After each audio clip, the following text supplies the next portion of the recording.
Karen had finally left, her house emptied of her chaos, her anger, her schemes. The neighborhood seemed to breathe again, and I thought I could finally relax. But I knew better. Someone like her didn't walk away without leaving a trail. And a trail she had indeed left, one I was about to find out. One evening, I saw her car disappear from the driveway. No goodbyes, no warning. Just gone. It was strange, but I didn't dwell. Until I noticed the small, unfamiliar box on the porch the next morning. It was wrapped in plain brown paper, tied with a string, and had no name or address. Just a note. For you, from someone who knows. I hesitated, then carefully opened it. Inside was an old, tarnished key attached to a tiny note that read, "The truth is buried where no one looks. Dig deep." My heart skipped. Who could have left this? Why? And what was I supposed to do with it? I looked around. No one else was near. Just the usual quiet street, the silent houses, the distant hum of a passing car. But I knew this wasn't just a prank. Someone was watching, someone who knew exactly what I'd done to Karen, and maybe more. I grabbed a small shovel from the shed. The note's words echoed in my mind, "Dig deep." So I started to dig behind the house near the old oak tree. The ground was soft, almost too easy to break. As I dug, my mind raced with questions. Was this a threat? An apology? Or something even darker? Then I hit something hard. Not just dirt, but metal. I cleared away the earth and uncovered a small metal box, rusty and heavy. It had a lock on. No keyhole, just a strange symbol etched into the surface. I stared, heart pounding. The key in the box looked just like the one I had in my hand. I froze. Could it be? Had someone left me this key to open this very box? Or was it a trap? Carefully, I turned the key. It fit perfectly. My fingers trembled as I turned it, and a tiny click sounded. The lid creaked open to reveal a bundle of old photographs, a faded letter, and a small, cracked locket. I pulled out the letter first. It was written in hurried handwriting. "You think you've won. You think the war is over, but the truth is I saw everything. I know what you did. And I have proof." My blood ran cold. I looked at the photographs. They showed Karen's house, her yard, her garage, everything I had secretly recorded. But there was more. A picture of me, taken from behind the bushes, the night I installed the shock device. A picture I had never seen before. My mind spun. How could someone have taken these? When? How long had they been watching? Suddenly I remembered the small camera I'd hidden in the fake rock near the outlet. Had it been compromised? Or was this someone else, someone who knew my secret? I turned to the locket. Inside was a small folded note. It read, "The real game begins now. You can't hide forever." Beneath it, a tiny faded fingerprint was visible, probably mine, but it could be anyone's. I stared at it, knowing I was no longer just fighting Karen. Someone else was out there, watching, waiting, and that's when I heard it. A faint noise like footsteps coming from the back of the house. I froze. Someone was near. Not Karen. Someone else. My pulse quickened. I looked around, but the yard was empty. Still, I knew I wasn't alone anymore.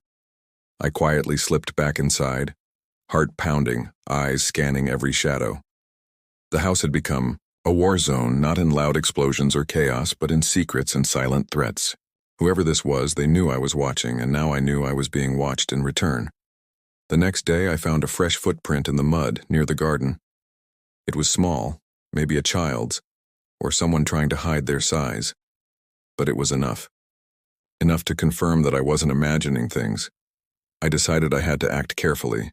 Whoever was behind this had layers I didn't even understand yet. I couldn't just set traps or use my old tricks. This was bigger. Someone was playing a game I didn't fully see. I spent the night going through the photographs again, studying every detail. A pattern emerged, something I hadn't noticed before. The pictures weren't just about Karen. They showed a network, other, Houses, other yards, all connected in a web I'd never known existed. Then I remembered. Karen's house had a basement. I had never been inside. Maybe that was where the real secrets lay. Maybe that was where the true truth was buried. I made a decision. Tonight I'd find out. I'd go into her house, find the basement, and see what she'd hidden away. Because the truth buried beneath the ground might be the only thing left that could finally end this war. But I knew this. Once I stepped into that basement, there was no turning back. Whatever I found, whatever darkness lurked below, it would change everything. The game had just turned deadly, and I was ready to play. The moment I reached the basement door, I knew I was already too late. The handle was cold and damp, but it turned smoothly under my hand. Inside, darkness swallowed everything. I flicked on my flashlight, its beam trembling as I stepped over the threshold. The air was thick with dust and secrets, and I felt the weight of unseen eyes watching me from the shadows. Suddenly, a faint noise echoed behind a stack of boxes, something like a whisper, or maybe a shuffling. My heart hammered in my chest. I moved closer, each step cautious, every nerve on edge. As I pushed aside the clutter, I saw it, a small leather-bound notebook lying open on the floor. Its pages were filled with scribbled notes, dates, and strange symbols I didn't recognize. Then, I noticed the photos taped to the wall. Pictures of my house, my yard, me, taken from angles I'd never seen before. Someone had been watching me all along. And right there in the corner was a shadow, something tall and still, almost blending into the darkness. It moved. A figure. Quiet. Deliberate. I froze. My mind raced. Who was it? Friend? Foe? Guardian? Or something far worse? Without thinking, I lunged forward, voice trembling as I demanded, "Who are you? What do you want?" The figure stepped into the faint glow of my flashlight. It was wearing a mask, something metallic and jagged, catching the limited light. A cold, sinister smile crept across the mask's surface. Then a voice, distorted, hollow, almost robotic, whispered back, "You found it. But you're too late. The real game is just starting." In that instant, I realized I wasn't just uncovering secrets. Someone had been orchestrating everything from the shadows, pulling strings I never knew existed. And now, I had stepped right into the trap. The truth I sought was alive, waiting to pounce. I knew this. Nothing would ever be the same again.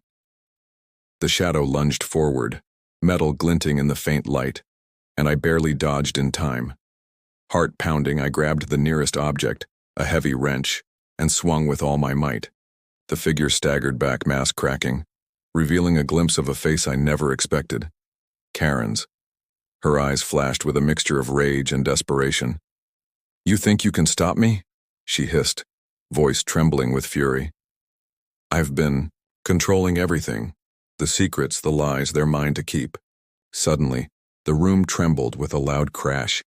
The wall behind her caved in, revealing a hidden tunnel. From its darkness, a voice echoed, deep, commanding, unmistakably familiar. "Enough, Karen. It's over." It was my father's voice, but I thought he was dead. Karen's face twisted in shock. You betrayed me," she spat. But then she lunged again, faster. I dodged, but she was too quick.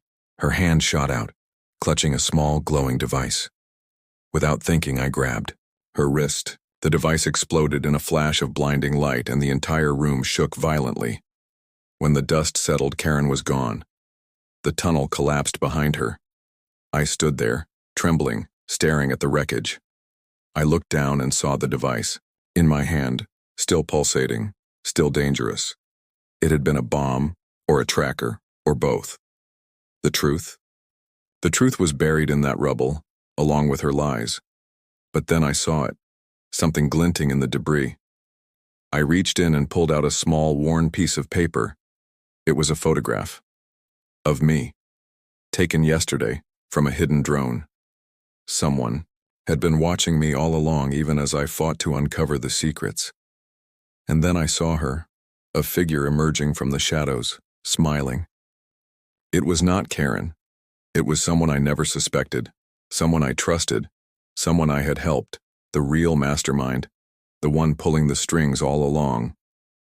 I stared, speechless, as they stepped into the light, revealing a face I would never forget. The person who had been behind everything, who had made Karen do their bidding, who had faked their own death and who now smiled with deadly confidence. "Game over," they whispered. "You played your part well, but you lost. Because I was never your enemy, I was your salvation." The truth hit me like a lightning bolt. This entire nightmare was a setup, a trap I'd fallen into from the very beginning. And in that moment, I realized something terrifying. I was not just fighting for my life. I was fighting for my mind, my soul, my very future. And I knew deep down that everything I believed was a lie. The real story was just beginning, and it was far worse than I had ever imagined.